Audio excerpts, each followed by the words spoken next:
ஒரு பருக்க கீழே விழுந்தா அதை எடுத்து நீங்கள் சாப்பிடுவீங்களா? இதை பார்த்ததுக்கப்புறம் கண்டிப்பாக நீங்கள் வீணாக்க மாட்டீங்க.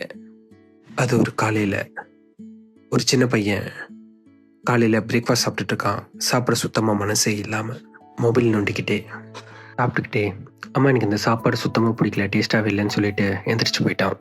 அடுத்த நாள் அவனை ஸ்கூல் ட்ரிப்புக்கு கூட்டிகிட்டு போகிறாங்க. அது ஒரு கிராமம். அங்கே பயங்கரமாக வெயில் கொளுத்துது. இவன் வேர்வையை துடைச்சிட்டு அப்படி நிற்கிறான். நிழலுக்கு போய் தேடுறான். ஆனால் அதே வெயிலில் ஒரு விவசாயி இறங்கி வேலை பார்த்துக்கிட்டு இருக்காரு. கொஞ்ச நேரத்துலலாம் அவர் ஒரு மரத்தடியில் உட்காந்து அவருடைய லஞ்ச் பாக்ஸ் ஓப்பன் பண்ணி சாப்பிட ஆரம்பிக்கிறாரு. சில பருக்கைகள் கீழே விழுது. அவர் அதை எடுத்துட்டு மறுபடியும் சாப்பிட்றாரு. இதை பார்த்துட்டு இருக்க அந்த பையன் அவர்கிட்ட போய் சொல்கிறான், அண்ணா கீழே விழுந்தது ஏன் சாப்பிட்றீங்க? அது ரொம்ப அழுக்கானது, அதை சாப்பிடாதீங்க அப்படின்னு சொல்கிறான். அதுக்கு அந்த விவசாயி, அது வெறும் ஒரு சோறு இல்லைப்பா, என்னுடைய 6 மாத உழைப்பு அப்படின்னு சொல்கிறாரு.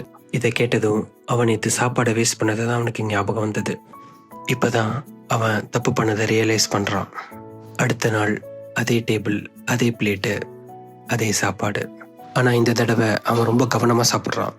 ஒரு பருக்கையும் கீழே விழாமல் எல்லாத்தையும் சாப்பிட்றான்.